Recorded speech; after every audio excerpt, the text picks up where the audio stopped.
It's Wednesday night, you're lying in bed trying to fall asleep, but instead you're mentally calculating what should be left in your bank account. Maybe you're trying to remember all the bills are paid, or you're worrying about one specific bill that you know is going to come due before your next paycheck arrives. You might be trying to figure out, is there enough gas left in the tank to get me to work until I get paid again? Or a million and one other financial scenarios that runs through your head right about this time between paychecks. If that sounds familiar, your money system is probably broken. If you even have a money system, do you? Hey everyone, if you're new here, I'm Rose Colburn, and on this channel and in my free community, Money for Real Life, I teach practical money strategies that help you fix your money system so your paycheck stops disappearing and you can quit stressing about money all the time. If you want to get your finances under control so your income finally feels like it's enough, then join my free Money for Real Life community. The link is in the description below. And in this video, we're going to talk about the easiest way to get control of your money system. So most people think that their money stress happens because they don't make enough money. And look, more money absolutely helps. I'm not going to sit here and tell you that income doesn't matter because we all know that it does. But here's what I see over and over again. People who are making decent money, they're paying their bills, they're keeping the lights on, covering the basics. They're still stressed about money every single day because they're managing everything without a good money system. Like they're doing constant mental math. What's in the account right now? What's coming out this week? Can I afford this or should I wait? Did that subscription charge already? Will the light bill be due before my next paycheck? That kind of stuff. And the problem is with mental money management, it never stops. You're always thinking about it. You're always second guessing, always wondering just how much is in your account and how much you can afford to spend every time you need to spend money on something or pay a bill.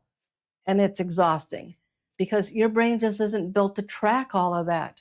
Sure, you might remember the big stuff, the rent or the mortgage, your car payment, your insurance, but the $15 for this little subscription here or the $30 for that auto payment, those things are the ones that slip through the cracks and end up being forgotten. And that's where the stress comes from. It's not that you're inherently bad with money or that you're irresponsible. You just don't have a money system that helps you stay on track. So here's what needs to change. First of all, you need to stop trying to track it all in your head and start organizing it in a way that you can actually see, just like in my lifestyle money system. Because having a system and knowing where your money is going beats the hell out of all the guesswork and the mental math that you're doing right now.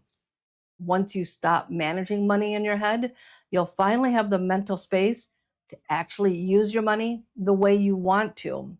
And if you want to use my lifestyle money system, it's in the free Money for Real Life community. Just click the link in the description below and you can get access to it. All right, so the second thing you need to do is if you've been mentally managing your money, is just to separate your money by the purpose it serves. So many people still keep all their money in one big account. It's like this one huge container where everything pulls money from. The bills, the groceries, the savings, fund money, emergencies, just all of it comes from this one big account. And then they end up stressing and mentally trying to juggle everything every time they get paid. You buy groceries, and now you're wondering, did I just spend the money that I needed for the light bill next week? You go out to dinner and suddenly you're thinking, should I have saved that money? I think the car needs an oil change. Or maybe that was supposed to go to little Johnny or Susie's uniforms or their dance recitals or field trips or any number of other things that you kind of remember you're supposed to be setting money aside for, but you're not quite sure if you're on track for it. You see, it's not that you can't afford those things, it's that you have no idea what money is available for what purpose. So here's what changes everything. Give every category of your money its own spot. Bills get their own account. Buffers, which we'll talk about in a second here, they get their own spot. Spending money gets its own account. When your money is separated by purpose, the decisions get way easier. You're not guessing, you're not constantly doing that mental math thing again. Every time you spend money, you know what you have available. You look at your spending account and you know, this is what I can spend right now. And the money sitting in your bills account, that's locked away. It's already spoken for. You're not accidentally spending it on something else. And this is a huge part of what I call my lifestyle money system. Instead of one messy account where you keep all your money, you organize your money by what it's meant to do. And that one thing, just separating your money by purpose, removes so much of the stress and frustration that people feel around their spending. You're not restricting yourself, you're not cutting out the stuff you enjoy, you're just getting clear on where your money is supposed to go. And that is one of the easiest things you can do to fix your money system. It's one of those things that makes your finances less stressful. Okay, so once you know where your money is going, there's one more thing that you can do to fix your money system, and that is to build buffers. And listen, your buffers, they don't have to be huge. In the beginning, they need to be enough to keep you from feeling like there's always another money crisis waiting just around the next corner. And if you're already living without a buffer, you know what happens. The car needs new tires. The kids need something for school. Your phone breaks. You forgot about an annual subscription that just auto renewed. And suddenly, you're scrambling. You're trying to figure out where to come up with that money. Maybe you're checking your credit card balances to see if you can put the expense there. And like I said, it's not because you're inherently bad with money. It's just that whatever system you're using to manage your money, if you're using one, doesn't give you the space or the breathing room to handle things like that when they do show up. So you end up stressed and frustrated, maybe having fights with your partner and trying to figure out what to do next. Now, there are two buffers that I recommend building, and which one you start with depends on where you're at right now. If you don't have any emergency savings yet, start there. This is your true emergency fund, the money that sits untouched unless something major actually happens, like a job loss, a major medical expense, real emergencies. You don't need 10 grand right away. Just start with 500 or whatever makes you feel comfortable to get started. Then build it up over time until you have 3, 6, or more months ready to handle whatever comes up.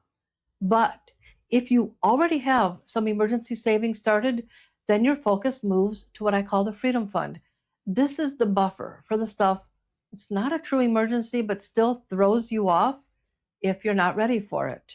Things like unexpected car repairs, the gap between when you need to buy something and when your paycheck arrives again, a last minute opportunity or an invitation or anything that you actually want to say yes to.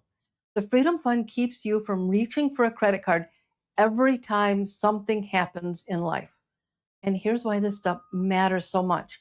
Most money advice tells you to start investing, to get aggressive with your debt, to pay off or start optimizing everything. But if you don't have a buffer, none of that actually sticks because the first time something unexpected happens, you end up right back where you started from, stressed out, scrambling, and trying to use debt to cover the gap. So create space for all the unexpected stuff that actually happens. Then, once you've got that cushion, you can start focusing on growth. That's how you build a money system that actually lasts. You don't need perfection. You don't need a massive emergency fund right out of the gate. You just need enough space so that life doesn't constantly feel like it's one expense away from falling apart. Creating a money system that works for you isn't about making more money. It's not about restriction. It's about getting clear and getting organized with your money and giving yourself the structure that makes everything else easier. If you want help putting this into action, join the free community and I'll walk you through my lifestyle money system step by step, and you'll have access to all the tools and support that you need to actually make this work for yourself in real life. And if you need help with organize your money so that it's clear what you can spend and what you can't, then watch this video next.